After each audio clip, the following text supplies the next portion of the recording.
าวจีนเตือนภัยศัลยกรรมเถื่อนหลังเฮ็ดตาส่งสั้นพาดจนบ่สามารถรับตาได้ตลอดชีวิตแม่หญิงสาวจีนคนหนึ่งได้ออกมาแบ่งปันประสบการณ์อันสะเทือนใจหลังจากเข้ารับการผ่าตัดเฮ็ดตาส่งสั้นอยู่คลินิกแห่งหนึ่งในปี 2020แต่เกิดมีภาวะแทรกซ้อนร้ายแรงจนบ่สามารถรับตาได้สนิทอีกตลอดชีวิตเนื่องจากแพทย์ผู้เฮ็ดการผ่าตัดเป็นแพทย์เถื่อนและคลินิกดังกล่าวบ่มีใบอนุญาตถูกต้องตามกฎหมาย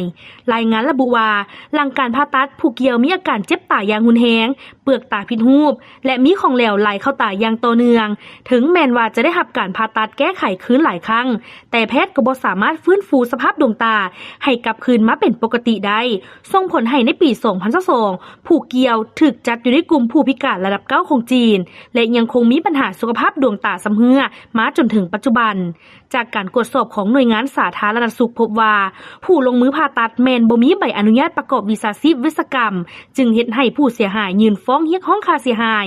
ก่อนที่ทั้งสองฝ่ายจะตกลงยอมความกันโดยผู้เกี่ยวได้รับเงินทดแทนประมาณ 850,000 หยวนพร้อมกับเงื่อนไขห้ามเผยแพร่เรื่องราวดังกล่าวต่อสาธารณชน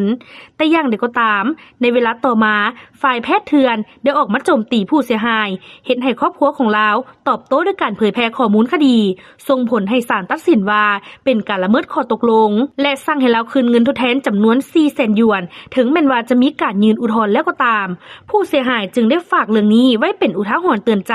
ให้แก่ผู้ที่คิดจะเฮ็ดศัลยกรรมให้ตรวจสอบใบอนุญาตของแพทย์และสถานพยาบาลอย่างละเอียดถี่ถ้วนเพราะความผิดพลาดเพียงครั้งเดียวอาจส่งผลกระทบต่อชีวิตไปตลอดกาล